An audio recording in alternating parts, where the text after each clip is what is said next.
Yo les amis, bienvenue pour cette nouvelle vidéo de toujours les fourmis, on est toujours là, on va vous présenter, je vais vous présenter au niveau fourmis, au niveau leur taille, c'est passé plein de choses. J'ai eu plein de retours sur la vidéo de la présentation, donc merci beaucoup et merci pour votre aide.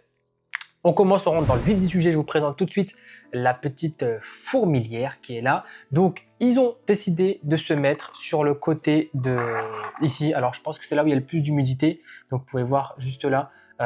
Ici, ils ont décidé de tous se mettre là. Donc, voilà, ils ont décidé de se mettre là et de ranger un petit peu tout leur couvain. Il y a quelques petites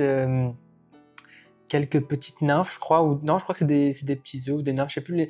Quelqu'un m'a dit dans les commentaires que les Messor Barbarus ne faisaient pas d'œufs, mais des nymphes directement. Donc, j'ai du mal encore à distinguer si c'est vraiment des œufs ou des nymphes, mais on arrive à en apercevoir quelques-unes. Voilà. Je ne vais pas trop zoomer parce que la qualité elle est pas folle. Je vais essayer d'investir dans un truc macro pour essayer vraiment de vous proposer quelque chose de vraiment beau et que vous ayez des belles images des fourmis. Donc là je dézoome. Donc aujourd'hui je vais vous présenter un petit peu ce que j'ai pu prendre de côté ou acheter. Un petit pinceau, j'ai vu que c'était utile. Pour l'instant c'est des petites pinces mais pas rigides, vraiment pour attraper des petits trucs et tout pour les sortir du nid. Bon, le nid que vous voyez déjà, on attend bientôt, c'est bientôt la saison des essaimages, donc on va voir un peu ce qu'on peut faire. Bien sûr, la petite tube à essai que j'ai reçue avec les Messor Barbarus, petite pince et tout, ça vous avez déjà tout vu, c'est pas utile. Globalement aujourd'hui ce qu'on va faire c'est que on va les regarder, on va les voir ensemble, on va un petit peu nettoyer le nid parce que comme vous voyez ils ont pris j'ai mis un petit peu de sucré dans le petit bouchon bleu clair là au fond et comme vous pouvez le voir ils ont pris ça pour une poubelle, ils sont venus me jeter tout leur reste de graines pour essayer de faire de la place quoi. Voilà, globalement ils stockent les graines ici au niveau juste de l'entrée. Et il stocke ici les petits couvains, donc à voir un peu s'ils évoluent ou pas. Pour l'instant, je ne ferme pas. A priori, il y aurait entre 15 et une vingtaine d'ouvrières de ce que je peux compter. Pas de décès, enfin pas de cadavres à détecter, que j'ai détecté au niveau du couvain. Donc à voir un petit peu ce qui se passe. Ah, vous voyez qu'elle là, elle prend une petite... elle a une nymphe. Elle a une nymphe dans les pattes. On a pu voir, alors je sais pas, je l'ai perdu, on a pu voir une fourmi se déplacer. Ah oui, elle est là, on l'a regardée, on la voit, elle l'a en bouche, tout simplement ici. Voilà, ici, il y a quelque chose qui se passe. On voit ça commence à prendre, ça commence à bouger. La reine est plutôt active, elle bouge. Voilà, j'ai fermé le nid, comme vous pouvez le voir, donc sur les deux portes ici et là. On me l'a conseillé parce que pourquoi on me disait que le nid était trop grand pour l'instant pour les fourmis, donc vraiment pour qu'elles se sentent en sécurité, il fallait vraiment essayer de leur réduire l'espace pour que ça soit beaucoup mieux. Donc ce que je vais faire, c'est que je vais d'abord chercher de l'eau en bouteille. Donc voilà, petite eau en bouteille que je vais venir peut-être changer. Ah, il me faut du coton, mais du coton, je crois que j'en ai ici, donc c'est bon. On va venir changer un petit peu leur... Hop, on va ouvrir un petit peu ici. Hop, et je vais venir prendre les deux. Il n'y a pas de fourmi dedans. Voilà, il y a une graine qui est tombée. Hop, je vais sortir et fermer ça. Voilà. Donc, regardez, ils ont pris ça comme déchetterie. Ils sont venus mettre un petit peu leur poubelle là-dedans. Voilà, donc je sais pas s'ils ont réellement tapé du sucré, mais il est encore bien imbibé de ce que je peux voir. Donc voilà. Et l'eau, lui, alors j'ai pas trouvé de mieux pour les gars, mais pour l'instant j'ai commandé, comment dire, d'autres trucs. À voir un petit peu c'est quoi ça. Ils sont venus me stocker des trucs ici en dessous aussi. Ok, bizarre. Faut que je vérifie c'est quoi les trucs noirs là parce que ça me semble un peu suspect. Je veux pas que le nid il y ait des trucs dedans bizarres. Ouais, c'est de la saleté. C'est encore des trucs de graines, je crois. Voilà. Donc ça, on va le changer, on va le jeter et on va venir tout simplement nettoyer le nid. On retire les saletés. Je vais essayer de trouver un petit coton-tige peut-être pour nettoyer un petit peu les bords. Et je vais aller rincer et laver les bouchons et je reviens. Voilà, donc vraiment, quand j'ai nettoyé les bouchons, il y a vraiment, ils n'ont rien touché au liquide sucré. Donc, à voir dans l'avenir comment, je sais pas, je vais pas en remettre là, je pense que je vais remettre que de l'eau et je vais les laisser avec leurs graines. Mais par contre, ce qui m'embête, c'est qu'ils stockent aussi, toutes leurs graines au niveau de l'entrée. Et là, ouais, je suis en train de bouger le nid, donc ils vont un petit peu paniquer, les pauvres. Il y a aussi quelques grosses fourmis. Je sais pas si c'est des majors ou pas. Je sais pas si vous arrivez à les voir. Je vais leur nettoyer le nid. Hop, on va faire un petit nettoyage du nid. Si on ne va pas faire de bêtises. Voilà, on enlève un petit peu ça. Et là, ce que je vais faire, c'est que je vais remettre dans le coin ici le petit bouchon. Mais cette fois-ci, je vais vraiment venir mettre que de l'eau. Je sais pas, dites-moi si je dois remettre un bouchon avec autre chose. Ou sinon, je vais mettre. Peut-être c'est le coton qui le dérangeait, il n'y a pas besoin d'autant. Je vais vraiment venir mettre. Tac, tac, tac.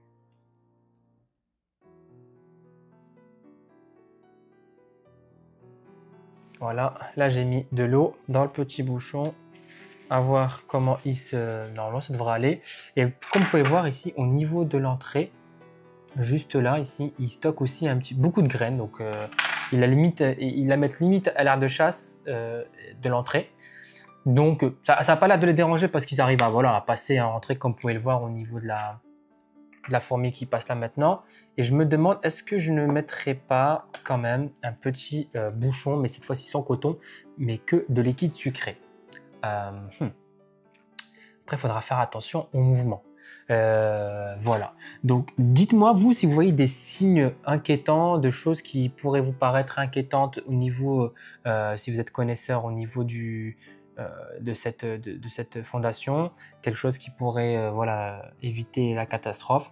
Moi, je trouve qu'ils sont actifs, qu'ils bougent beaucoup. J'essaie de les mettre dans un endroit vraiment isolé des vibrations et de tout ce qui est, on va dire, gros passage. C'est pas un endroit, alors c'est un endroit où j'ai laissé paraître un peu de lumière du jour. En fait, ils vivent en fonction de la lumière qui arrive chez moi de l'extérieur. Donc voilà, donc j'essaye de faire ça. J'ai vu aussi qu'il y avait la possibilité de les laisser s'habituer à la lumière du jour, mais comme ils n'ont pas d'endroit sombre à l'intérieur du nid pour se mettre, j'ai peur que ça les perturbe trop et que ça perturbe trop la reine et qu'elle ne fasse plus son rôle de pondeuse, quoi. Donc pour l'instant, je les isole vraiment dans une semi-obscurité, mais il y a un petit jour qui passe, j'ai laissé un petit jour qui passe pour qu'elles puissent quand même vivre au rythme des saisons de la nôtre, quoi. Donc je pense que je vais faire là, je vais faire ça, je vais aller tout simplement déposer un autre bouchon. Pas que je leur fais peur. Et je vais mettre un liquide sucré dans le coin là, hop. Et je vais remettre quelques gouttes de liquide sucré dans le fond à droite.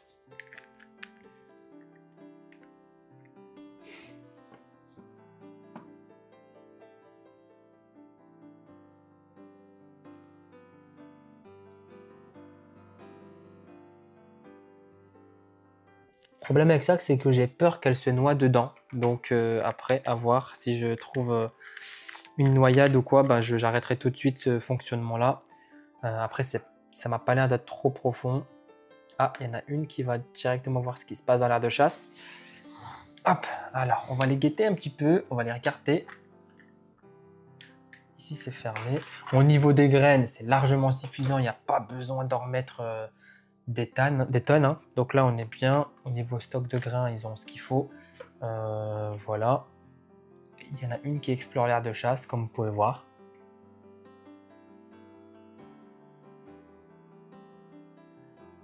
La reine qui est là, et je suis toujours impressionné par cette taille de reine. Enfin, quand on découvre un peu au début la mycologie, on ne s'imagine pas à quel point la reine est vraiment, même les personnes à qui je montre un petit peu, qui s'y connaissent rien en fourmis et qui ont vu un petit peu sur mes réseaux que je me mettais à cette passion, ils sont choqués par la taille de la fourmi. Vraiment, quand on découvre pour la première fois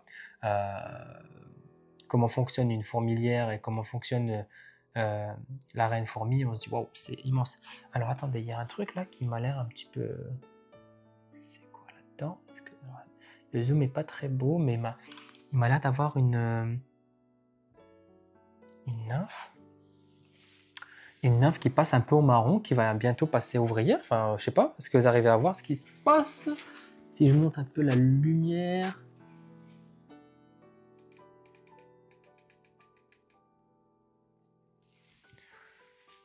Je sais pas si vous arrivez à voir un petit peu, vous. C'est trop zoomé.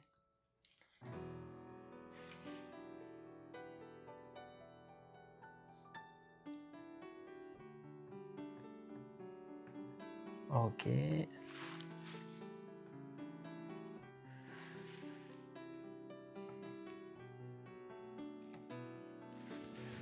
Ouais, vous la voyez bien. Alors, elle est encore un peu floue, mais vous voyez qu'il y a une petite nymphe qui passe un peu au marron, qui va commencer à peut-être sortir de son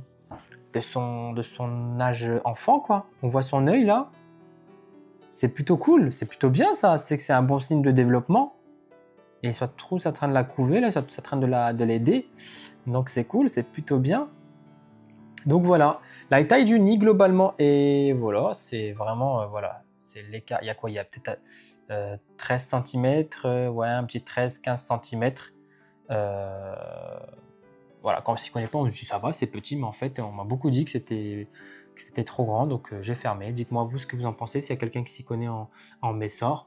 Et voilà, il y en a beaucoup aussi qui me disent que les Messor, c'est pas forcément la bonne fourmi pour débuter. Alors, j'entends plein dire que c'est la bonne, pas la bonne. Est-ce qu'il y a réellement une bonne fourmi pour débuter? En tout cas, elles acceptent les erreurs que je fais pour l'instant. Il y a pas de mortalité dans le nid, en tout cas je touche du bois, j'espère que ça va continuer comme ça, et c'est plutôt cool. Je vais lever ça parce qu'on voit pas très bien, mais non, je suis plutôt content de l'évolution. Un peu moins fan du nid. Alors le nid, vraiment la qualité, bon, c'est un nid qui a été vendu avec sur le site que j'ai acheté, et donc globalement la qualité du nid est pas fofolle, pas foufou. À voir si j'en trouve un plus beau, mais j'ai pas envie de les déranger. Je vais attendre un peu quelques mois, le temps qu'elles se fassent et qu'elles reprennent des forces, cette petite reine fourmi avec les ouvrières, et qui commence à être un bon petit paquet de ce secteur-là pour commencer à ouvrir, et peut-être pourquoi pas faire ensuite une sortie de nid, une sortie sur un autre nid. J'ai la possibilité avec cette extension, voilà, de pouvoir leur permettre de sortir. Donc voilà, c'est plutôt cool. Et vraiment, des fois, même avec ma femme qui n'est pas forcément fan d'insectes ou même de ce délire, des fois on se pose et on les regarde pendant 5-10 minutes et on se dit, waouh, c'est fascinant, quoi, c'est vraiment cool. Et bon, ça passe le temps, c'est agréable de s'en occuper. Ça ne demande pas non plus un masse d'entretien voilà, il faut juste faire attention au bruit.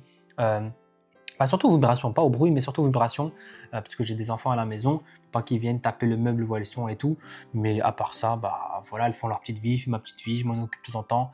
J'évite de les regarder pas trop souvent, vraiment quand je les sors c'est 5 minutes grand max, et je les pose et je regarde un petit peu ce qui se passe. Je change un petit peu En fait, ce que j'avais peur dans la première semaine, c'est surtout de la mortalité. Mais globalement, ça va. C'est plutôt, ça tient plutôt bien, elle mange plutôt bien. La quantité de graines baisse dans le nid, donc ça c'est plutôt rassurant aussi, c'est qu'il y a quelque chose qui se passe. Et voilà, donc comme vous pouvez le voir, j'ai une belle petite fondation, alors que je n'ai pas faite moi-même. Mon réel plaisir, ça va être de vraiment aller trouver une gine récemment, une reine fourmi dans la nature, et aller vraiment essayer de la faire fonder du début jusqu'à la fin. Et ça va être quelque chose. Ça sent de mon côté que moi j'ai beaucoup de Lucius niger, des fourmis des jardins un petit peu rouges. Voilà, j'ai repéré quelques nids par-ci par-là. À voir si j'arrive à faire cet objectif-là. Et ce sera vraiment mon plaisir à moi d'avoir réussi à faire fonder une fondation en partant de zéro. Donc voilà, j'espère que cette petite vidéo de présentation de mes Messor Barbarus vous ont plu. J'ai aussi accumulé plein d'infos pour les futurs SMH qui arrivent. Si vous avez besoin de conseils, d'astuces et autres, dites-le moi en commentaire. Et aussi, il y a toujours un nom à donner à la reine, hein. Je vous le rappelle, il y a toujours un nom à donner à la reine, donc n'hésitez pas. Celui qui a le plus de likes remportera la nomination de la reine. Donc n'hésitez pas à me dire ce que vous en pensez. Et puis si vous avez besoin de conseils pour les SMH, j'ai essayé de rassembler un maximum d'informations concernant mon secteur nord, Hauts-de-France, hein, les ch'tis, bref. Et voilà, si vous avez besoin que je fasse une vidéo pour essayer de répéter toutes les infos que j'ai récupérées pour essayer d'avoir un maximum de rennes dans vos tubes à essai, et ben dites-le moi en commentaire. Sur ce, je vous dis à une prochaine vidéo. Merci beaucoup pour les commentaires et les retours qu'il y a eu sur cet échange. La communauté des myarnicologues, en tout cas, est super cool, super fun et super agréable. Donc, beaucoup de bienveillance et d'échange, et ça, c'est agréable à voir sur YouTube. Voilà, n'hésitez pas à me conseiller si je fais quelque chose de mal. Et n'hésitez pas à me dire, voilà, je me lance, est-ce que tu as des conseils? Je n'hésiterai pas à vous répondre en commentaire. Et je vous dis à une prochaine vidéo. Likez la vidéo, abonnez-vous si ce n'est pas encore fait pour de prochaines vidéos. Et on se dit à une prochaine vidéo. Ciao les amis!